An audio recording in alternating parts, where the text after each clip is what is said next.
Welcome back to the second episode of how to build a small house. Like before, in the first episode, taking you off the tripod, and we're gonna get right to it because it's becoming a little bit windy and I don't know if it's supposed to rain today, so try to knock this out for you so you can see what's going on. So we got some stuff going on today. The plumber came out, and this is one day of work for the plumber, about 7 hours or so. So this is what I'm going to show you. I'm going to walk in circles and cover other points just like I did in episode 1. Try to get this documented for you so you can see how this whole thing looks and how to build a house where you can actually be your own general contractor. Like I told you in the first episode, you actually do not have to be licensed.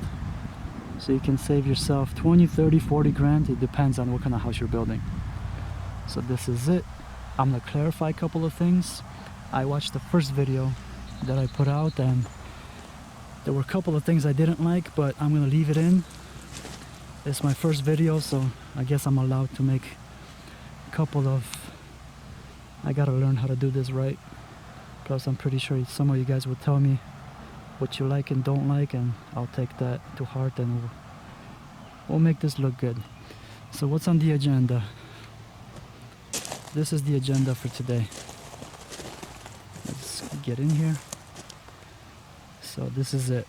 So the first thing I'm going to talk about is the plumber visit, which was rough-in, that's what it's called, and OTD means out the door price, which was $4,500. So as you see the pattern, I'm going to show you a lot of pricing, what I pay for things, just so you get an idea of how this stuff works. So if somebody gives you a price of 10 grand or 20 grand or something, you can see they're obviously trying to do something to you. That's not right. But this is it. So this is the first day. The $4,500 is out the door. That means that when the house is ready to basically sell, it's all the faucets, everything works, toilets flush. So that's what it means, $4,500.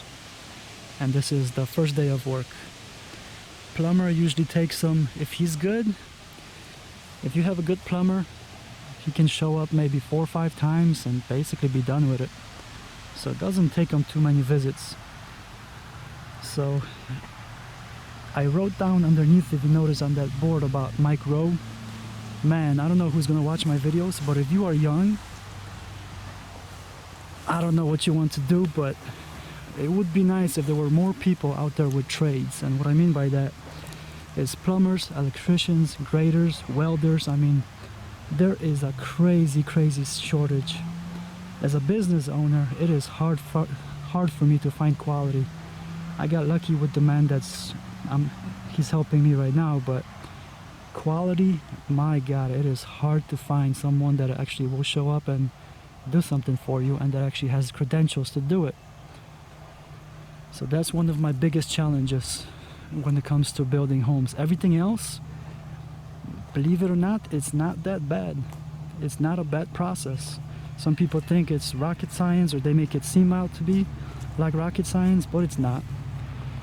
So if you're young, think about it. A trade school is a hell of a lot cheaper than getting a master's or bachelor's degree in some kind of a, I don't know, field that you might not even use. How many people do you know that went to school for something and they ended up doing something completely different? So one of the things that I want to clear up was when I told you you can stake out the property to make corners and how to lay out the house, to position the house. This is what I meant. It doesn't have to be fancy. Put a stick in a corner where you think you're going to want the house, and you do that in all corners basically. And then the people who do your foundation, they're going to use that transit that I showed you, and they're going to make sure all these are the right size. I mean, the sides are equal, so you got a nice house that you don't have to worry about that it's off. So you don't have to worry about that, to getting it right. So that's what I meant with those stakes, to position the house, because I watched the video that I put out and it just didn't sound right. But it's easy as that. So you can do that and somebody else will take care of your foundation. So that's what I meant by that. And this is what I want to touch on before I go any further. My brain is a little weird because I get a lot of migraines, that you can probably tell by the channel name, and headaches. So my sentences are sometimes backwards. And the other reason for that is English is my second language, if you can tell by maybe my accent. So my head goes through translation, and it's just weird how my brain is wired. So sometimes you're gonna hear things that are maybe sound different, or sentence by me backwards, or something might not make outright sense right away, but I'm sorry, but that's just how my brain works. I try to control it, but I can't. It's just got a mind of its own, I guess. So, and then the other thing I want to touch on is the point here, the foundation. When I told you slab on grade, that is right, but this foundation is not going to work everywhere, especially in cold climates where you have frost lines to worry about. So I figured I'll mention that because it's an important point. I told you this should cost you about $6,000 foundation wise. So if you put this up north, you're gonna have to do this a little bit differently. So you're gonna have to dig a little bit more to dig footers, and then you're gonna have more labor, more materials when it comes to concrete. So it's gonna cost you at least $1,000 or maybe $2,000 extra, just so you have an idea. So I figured I'll clarify that just in case you want to build in a cold climate where I grew up in the concrete jungles of Chirac. So if you know where that is, or you don't know where that is, you can Google it, where Chirac is located in our country. So what's next? I'm just gonna get through this here before it starts raining. Position of the house, I did that. Gravel, before or after, that's a big one. Let me walk around and tell you about that. So this is, when I did the first video, I talked about that I did the foundation on the last house a little bit different. And what I meant is I didn't put the gravel in. The plumber came in, and the plumber put in all the pipes, and he didn't have to do anything when it comes to moving the gravel around. So that saved him some time. The reason why this was done a little bit different, because the plumber had access to heavy machinery, and he didn't really, I mean, he did mind, but it wasn't a big deal. But someone who doesn't have heavy machinery, if they have to do this with a shovel, you're gonna pay through the roof, because it's gonna be expensive, it's gonna be labor intensive, and they're probably gonna be cursing most of the time when they're doing it. So if you're putting the plumbing in, even though the way we did it here, if you saw on the board, is more than one way of doing it, I would say skip it and wait for the plumber to be done, and then you could put your gravel in. It's just easier on the plumber, but there's more than one way of doing it, and you don't know what kind of equipment somebody has till you talk to them and you ask them. So the person who's doing the foundation, he's also going to be doing the framing, and he literally knew the plumber when he was like 3-4 years old.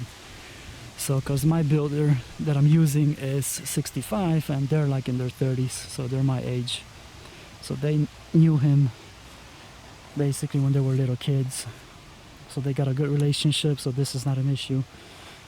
I'll put a picture of the equipment here eventually and throughout the episode so you can see how the stuff looks.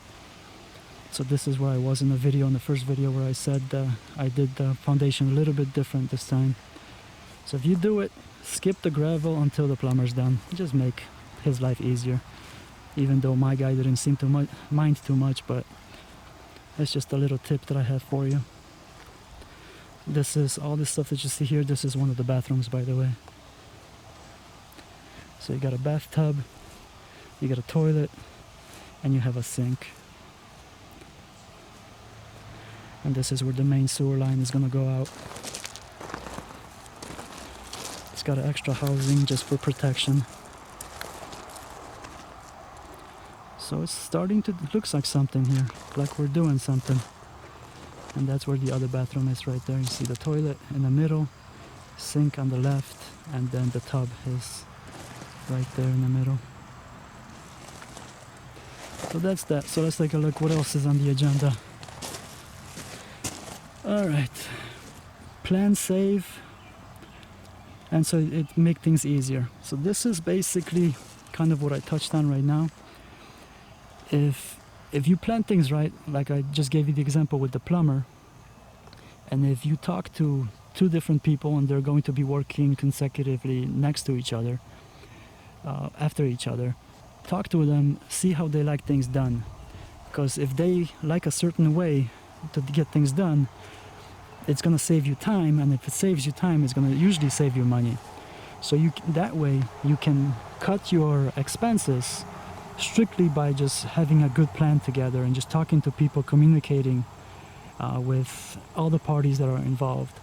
And that way you can save money without actually cutting corners and doing some shady practices. Like obviously some of you probably would have heard a lot about what kind of games contractors play, and I don't want to do that. My name is attached to the business. I'm not playing those games. It's just not worth it. Plus I live in a small town, so that would be not smart for me to do that anyway. So that's one way of basically saving money, is just to plan things right.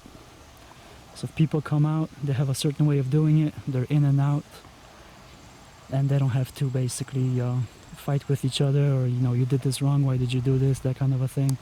So you don't want drama, and that's how I like to do things. So you can probably tell by my voice, I try not to be a drama person. It's just, that's not why I'm doing this. I love what I do. I truly, truly love what I do. So I don't want to go back to a 9-to-5 job anymore. This is what I do. I see the fruits of my labor. I can go down the street and see which homes I built. So I truly love what I do. I got a passion for it. So you're gonna get dizzy if I walk in circles like this all the time, but I'm trying different things out. I guess I'll read the comments, see what people are thinking. So that was that. Let's see what else is on the agenda. I'm also going to try to do things in one take, just so it's easier to edit and it's more real in my opinion, but who knows, I might change it. So that was that. Monkey wrench planning. Well, I'm gonna share something interesting with you. I got a phone call today, and I'll play the voicemail for you in a second. And what I'm trying to say here is, it doesn't matter how well you plan things. Here, maybe I'll give you the view this time when I talk. It doesn't matter how well you plan things, there's always something that's going to come up that you didn't anticipate, and it's going to throw a monkey wrench into your whole plan, your whole system. And that's going to happen. It's bound to happen. It's going to happen more than once. It's how you deal with it is what's going to make or break your project. So in order to do this, like what I'm telling you, to act as your own contractor, you have to be good with people. That's like one of the things that's basically a must. Because if you're not, then it's just going to be hard for you. So just keep that in mind. If you pay somebody like myself, we're going to have a premium if we have to do everything for you. And that's what contractors do. It's just I do it differently because I have a passion for this. I love what I do, so I don't charge crazy prices for that. So all my homes, my business motto is I want to keep it under $129,000. So average people can afford the house. Just like I was trying to move out of the house when I grew up in Chirac, and I got sticker shock at over $300,000 for a house. Yeah, I don't want that kind of a mortgage. So $129,000 I think is reasonable. Your payment could be anywhere from, I did the math, it was $659 at 4.5 interest rates, which I found that out about 2 days ago when I sat down with the banker out of curiosity, see where the interest rates were. So it was 4.5%, 130 grand for 30 years, you're looking at about $659. If you put money down, it's going to be, obviously the payment will be even smaller than that. So that's what my business does, and I take pride in it because nobody wants to do what I'm doing because there's not much money in it, and I am not in this strictly for money. To me, this is like big boy Legos or playing Sims, the video game. I just do it in real life. So I put things together and I have a house after I'm done. So if you do this yourself, that's what I'm trying to teach you, is you can save a bunch of money. And you know your house inside out, which is another benefit. Alright, next one. What do we got? So the voicemail will be played for you. But you need to move it closer to the transformer. I think it needs to be within 5 foot of the transformer. Them boys that come hook it up ain't got nothing but a shovel, and they ain't gonna dig all that wire in by hand. So need to do you locate around that transformer and get that thing closer where them boys don't have to dig so much. Price, well, this is basically what it was. Today when I went to pay my deposit for the temporary power, I'll walk over there and show you. I spoke with a lady a couple days ago and she told me that the prices have tripled, and I'm like, no, there's no way something can go up. Triple? Really? 300%? So I went today to find out to the person I usually deal with, and I asked her, is that right? Because I was told that the prices tripled, and sure enough, it went from $300 to $910 to switch from temporary power to permanent power. So it used to be $590 plus $300, now it's $590 plus $910. So it's the overall price doubled, but the actual switch over from temporary to permanent tripled. So you're gonna get stuff like this that you're not gonna anticipate, and it's gonna show up and it's gonna affect your budget. So I just wanted to show you. And the voicemail that I played for you a second ago had to do with this. I don't like zooming in, so I'm just gonna crouch down and show you. So the distance is about 10 feet, kind of a rough idea here, to the transformer, and the guy wanted 5 feet because his boys come out with shovels and it looks like they don't like to dig. So 10 feet of distance, and they didn't come out and do the job because they told me to move this whole temporary pole up.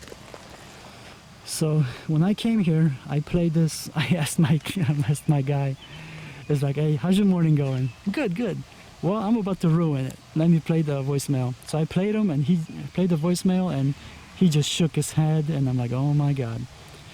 So he got out the car, got the shovel, and basically got to it digging. I'm like, give me that shovel. Even though I'm technically his boss and I'm employing him, he's 65. I'm not gonna have him digging for something that is not his fault. So I took the shovel and I dug basically all the way from here, all the way to the top, where the wire is sticking out right now. So hopefully when they show up this time, they don't have to dig at all. All they gotta do is just hook me up. But we'll see how that goes. So they might tell me that they need to dig it and I can't do it, or I don't know. But you're gonna get stuff like that, and how you deal with it is what's, like I said earlier, it's what's gonna make or break you. Sure, you can go to the office, complain and yell at everybody and make enemies in the office and God knows what, but you gotta sometimes you just gotta bite your tongue and do what you gotta do. And it took me, what, 15-20 minutes to bury that thing, and I did it. I don't know. So I just wanted to share that with you. So if you have stuff like this, it's not even don't even bother fighting. It's just do it. 15-20 minutes at the end of the day. It's after 8 o'clock right now and I'm still in a good mood, so to me it was worth it. By the way, I didn't mention that in the first episode, but the blue that you see there, that's my water. So this lot has sewer and water on it. Eventually there will be a meter right there. We're gonna put the meter right there, but that comes pretty much at the end. So you're gonna have ups and downs, that's normal. Sometimes you're gonna have a lot of them, sometimes you're gonna have almost none. The last house I did, it was about the same distance, there was no problem with it at all. The house before that one I did, the meter was like twice the distance of this, and that was no problem.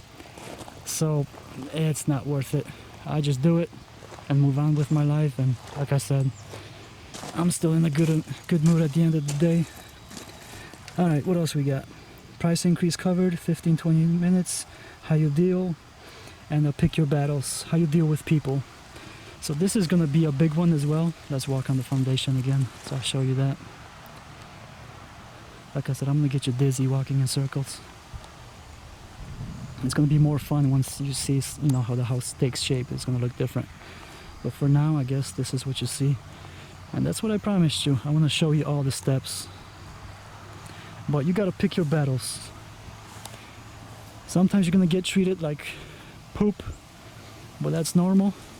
Some people are like that, and you can't do anything about it. So it depends what the situation is. Obviously, sometimes you will have to put them in their place, but it depends who you're dealing with and what you're dealing with. You're gonna have to make a decision if it's worth doing that or if you just want to move on with your life.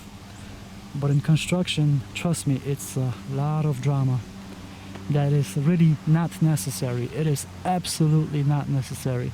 But when you start dealing with so many different people, and this is what this job entails, if you're not good with dealing with people, it's gonna be rough. It's not gonna be easy at all.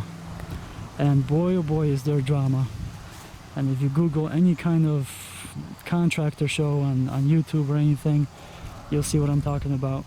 I rarely have any of that stuff, and I try to keep away from it, because then I wouldn't love what I do. And right now, as of right now, I still do. And I probably will for a while, because this is really, really fun for me. Where I can build stuff and I can see it year, 2, 5 years later, what's going on and how my homes are holding up. And none of them fell over yet, which I guess is good. So there you go. So that's the other episode. This is where the washer dryer will be. So the exhaust, stepping on anything crazy, should be good. So the washer dryer is going to be here. It's going to be a stackable kind, and the reason I put it so close to the exterior wall, because then when you have to vent it for the dryer part, all you gotta do is just go this way and boom, you're done. So you don't have to run any kind of crazy piping throughout the house just to vent your dryer.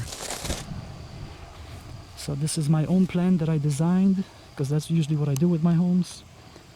And since they're so small, you have to account for every inch of the house and try to maximize everything since they're so small. I mean, like I said in the first episode, this is 864 square feet. So it's a small house, but I stuck 2 bedrooms and 2 bathrooms in it, so I still got room. And like I said, I can't wait till this thing takes actual shape so you can see it. So on that note, I'm gonna leave you. So thank you very much for watching. I'm gonna end on my office. Yep, that's a good shot to end the video. So thank you for watching, and I'll see you next time. Take care.